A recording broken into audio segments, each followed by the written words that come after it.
Hey, Shalom, it's your brother Yonathan, all right? First and foremost, I want to give all praises to the Most High, Yahweh, Bahashim, Yahushai, Bahashim, Rakah HaKodash. I want to give double honor to the apostles and the elders of Great Millstone. I want to say Shalom to all the brothers and, of course, the few sisters pursuing this truth in sincerity, all right? May the blessing of election be upon your house. I got a clip I want to show you all. We're going to respond to it through the spirit. The individual speaking in the clip is our code name. We just say Gil Bates. Try to get around the algorithm, for our speech being policed. Now, most of you may not know this, but this man is the majority landowner in America and produces much of the food that we consume. So for those who don't know that, the amount of authority this man has been given over what's put in our bodies, over the systems on how we get our sustenance all around the world should be alarming and off-putting to you if the spirit is dealing with you. At the end of the day, there's no enchantment against Jacob. The scriptures talk about us eating poison and living. All right. But the fact that this man is in this position and openly saying the shit that he's saying should grieve you in the spirit. The scriptures say that the Lot was vexed from day to day with the filthy conversation of the wicked. He was vexed with the society that he was in. And the elect are going to be in that same spirit. You go to Ezekiel, the 9th chapter, it says that the elect will be sighing and crying for the abominations being done in the midst thereof. All right. So if you're a believer in the scriptures, if you're a believer in Yahweh Shem Yahweh Shai, you're going to be in the spirit of constantly being like, ugh, with this place. And you're longing for the establishment of the kingdom of heaven. And that only happens in a particular way. The Lord has set benchmarks or prophecies that have to happen before we get to that end goal. All right. But with no further ado, I'm going to run two clips. The first clip I want to show you is of a TED Talk this man had maybe going on 15 years ago now. And then we're going to play the next clip because they have an Agenda 2030 they're trying to establish in which they change the infrastructure in which the shipping of goods go down, how things are transported, how people pay, how people sell. All right. They're trying to set up the MOTB, the Mark of the Beast infrastructure. And they got a guy like this leading in the forefront of this charge. Well, as a face of it. Okay. Behind the scenes, there's guys above him, above the leaders of governments that are really calling the shots. But let's run this clip of this TED Talk over a decade ago now, even before the pandemic happened in 2020. This man said this. This equation has four factors, a little bit of multiplication. So you've got a thing on the left, CO2, that you want to get to zero. And that's going to be based on the number of people, the services each person's using on average, the energy on average for each service, and the CO2 being put out per unit of energy. So let's look at each one of these and see how we can get this down to zero. Probably one of these numbers is going to have to get pretty near to zero. That's back from high school algebra, but let's take a look. First, we've got population. The world today has 6.8 billion people. That's headed up to about 9 billion. Now, if we do a really great job on new vaccines, healthcare, reproductive health services, we could lower that by perhaps 10 or 15%. But there we see an increase of about 1.3. It makes me think, who are the people in this crowd finding that amusing? They have to be juiced in, or maybe it's just, maybe it's AI or just paid act. I don't know. Because they all started laughing when one of these numbers have to get close to zero, and he had the P highlighted, which was the people. Who finds that funny? And then what did he said he was going to use to do it in that clip? Things that make you go, So this guy who stole the patent for his computer program all of a sudden just became, this leader in the health sector. Strange. But he has no business there. And nothing this guy pushes is true. I remember seeing a interview he did a couple years ago, he was talking about trees being bad. How it's how trees were a problem. We got to get rid of it. The deforestation is important. We got to get the trees down because they're overheating the earth. That's what he was saying. And the guy interviewing him even was like, kind of looked at him, kind of strange, like what? Like, so he responded with, "Yeah, you gotta leave this kind of stuff to the experts. Everybody knows trees are necessary for us to breathe. What the fuck is this guy talking about?" Anyway, he fits this description. Let's go to Job, the 13th chapter and the 4th verse. It says, "But ye are forgers of lies. Ye are all physicians of no value." Okay, when you talk about a physician, and the word here is H7495, it's going to be like Rapa'ah. It's talking about somebody that's able to help heal another. Okay, let's read that again. "But ye are forgers of lies, ye are all physicians of no value." And let's follow that up. Let's go to John, the 8th chapter and the 44th verse. Now, this is Yahweh Shah talking to the Israelites, saying that our people were in the spirit of this wicked. I'm going to read it first. John 8 and 44. "Ye are of your father the devil, and the lust of your father ye will do. He was a murderer from the beginning," talking about Cain, right? Cain was reincarnated or regenerated as Esau. Same spirit. "He was a murderer from the beginning, and abode not in the truth, because there is no truth in him. When he speaketh a lie, he speaketh of his own, for he is a liar, and the father of it." Okay? So a lot of our people even, they don't bat an eye at these things. They think Bill Gates is like this billionaire philanthropist. Like he's an upright guy. Let's look up that word philanthropist right quick.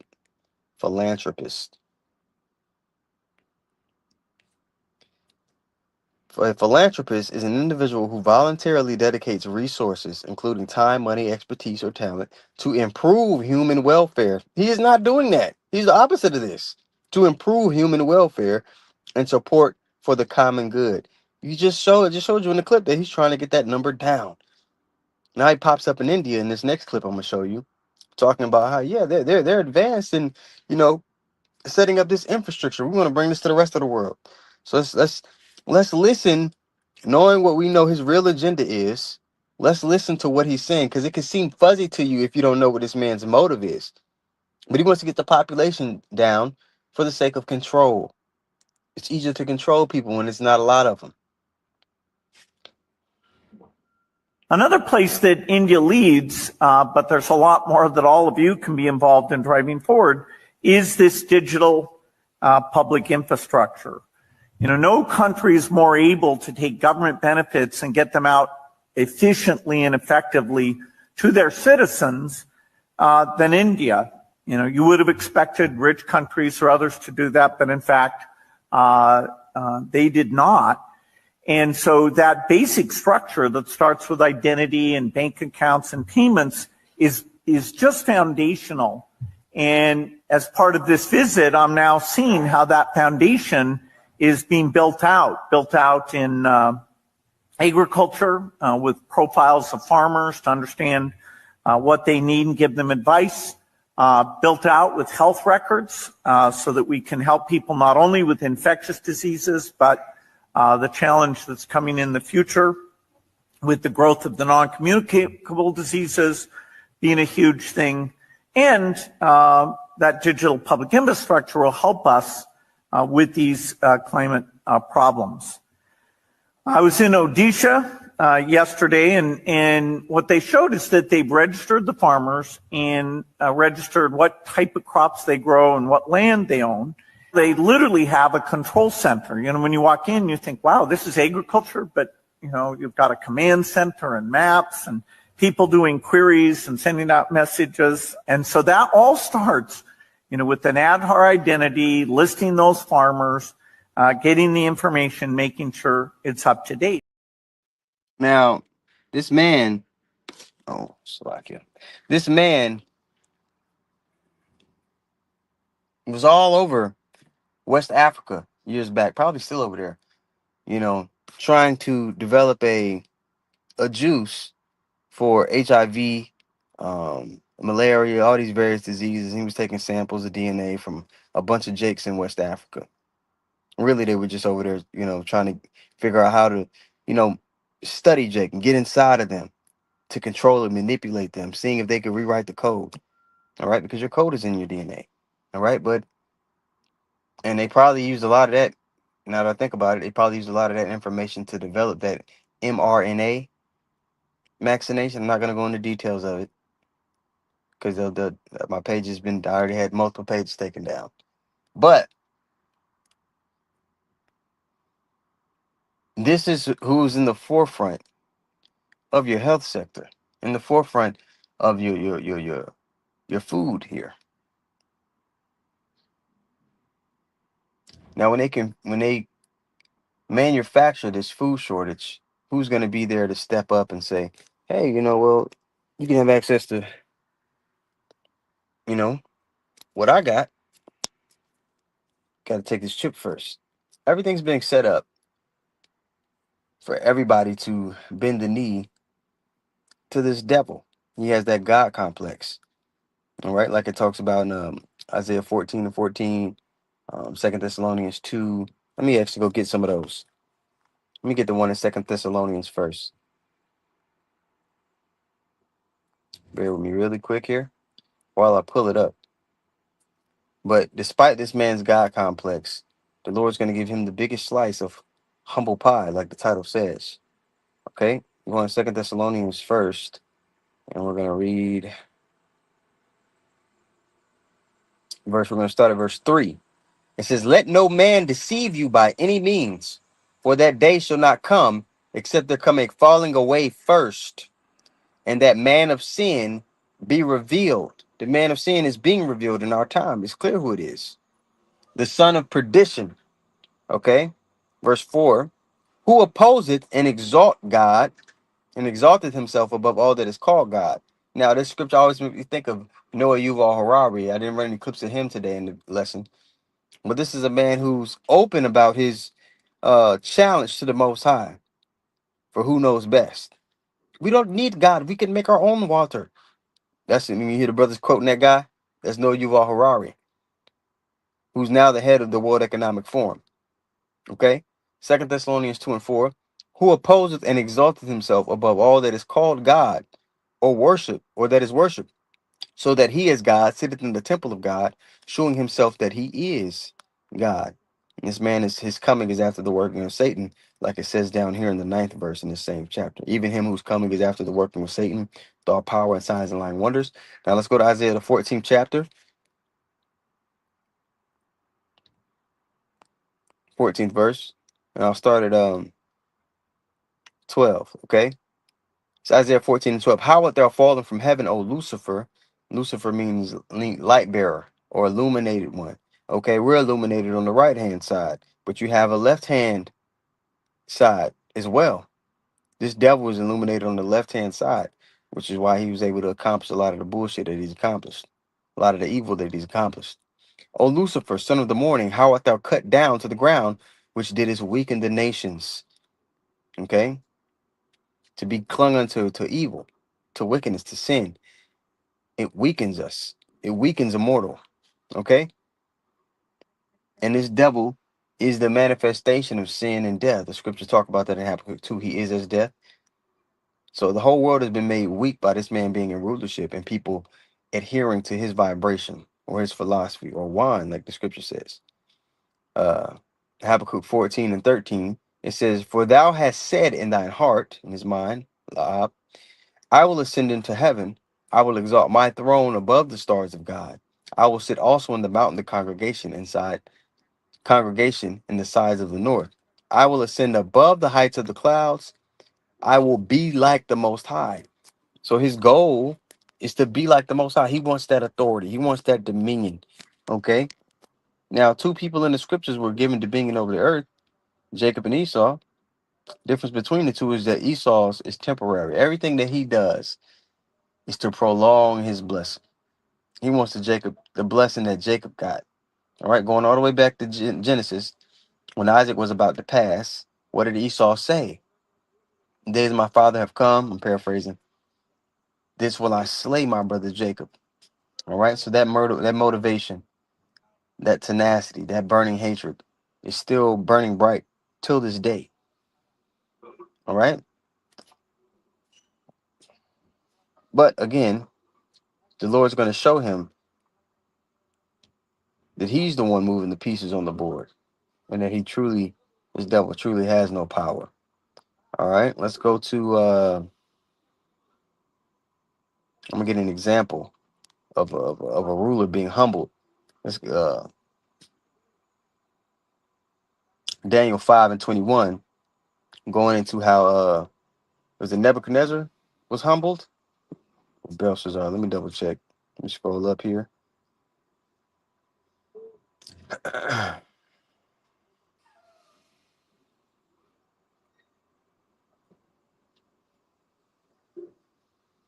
It was Nebuchadnezzar. Okay, so it's going to, because Nebuchadnezzar was in that extremely proud spirit, as though he was the Most High, as though he was God on the earth. And I think in the 4th chapter, it was Daniel 4:30. He was just talking about this day that I have made. That's what Nebuchadnezzar was saying, but he got humbled in the next chapter.